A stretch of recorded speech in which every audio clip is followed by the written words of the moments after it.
যতক্ষণ বাংলাদেশের নির্বাচিত সরকার আসবে না, স্থিতিশীল দেশ হবে না, তারপরে সেই সরকারের বিনিয়োগ, তারপর নীতিমালা কি হবে, চিন্তা ভাবনা দেখে বাংলাদেশের বিনিয়োগ আসবে।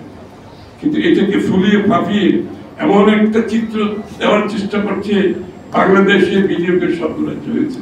আমি তো ছিলাম ওখানে, বিনিয়োগ যে সম্মেলন হয়েছে, আমরা তো তাদের সাথে কথা বলেছি। তাদের একটা শেষ প্রশ্ন, বাংলাদেশের নির্বাচন কবে হবে? যারা আসছে একটা শেষ প্রশ্ন করছে, সব বুঝলাম, আপনাদের নির্বাচনটা কবে এটা বলে না, এটা হচ্ছে শেষ প্রশ্ন।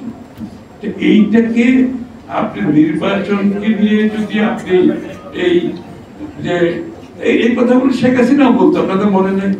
আরে আমি তো বাংলাদেশকে একটা কি বলে উন্নয়নের শিখরে নিয়ে যাচ্ছে, এই হচ্ছে সেই হচ্ছে, তো নির্বাচন এগুলো তো প্রয়োজন নাই আপাতত, মানবাধিকার এগুলো তো ইম্পর্টেন্ট না, আমি তো অনেক ভালো ভালো কাজ করতেছি। এখন মনে হচ্ছে এরকম কিছু কিছু কথা আপনি শুনতে পাচ্ছি দেখি, যে আমি তো এখানে অনেক কিছু হচ্ছে, আমি তো বলছি কারোর চেহারা দেখে কেউ এখানে বিনিয়োগ করবে না, বাংলাদেশের বিনিয়োগকারীরা করবে না, বিদেশিরাও করবে না। এই প্রশ্নটা পরিষ্কার হওয়া দরকার। এমন একটা চিন্তা দেওয়ার চেষ্টা করা হচ্ছে যে এমন বাংলাদেশে অনেক কিছু হয়ে যাচ্ছে, কিছু হচ্ছে না।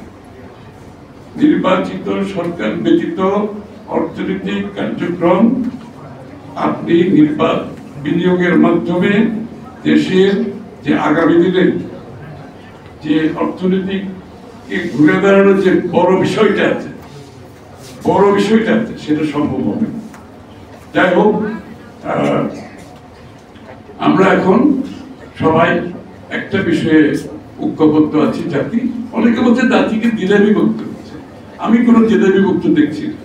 একটি ছোট গোষ্ঠী তাদের স্বার্থ রক্ষার জন্য তারা যদি ঠিক করে বাংলাদেশকে মনে করে তাদের জায়গায় নিয়ে যাবে,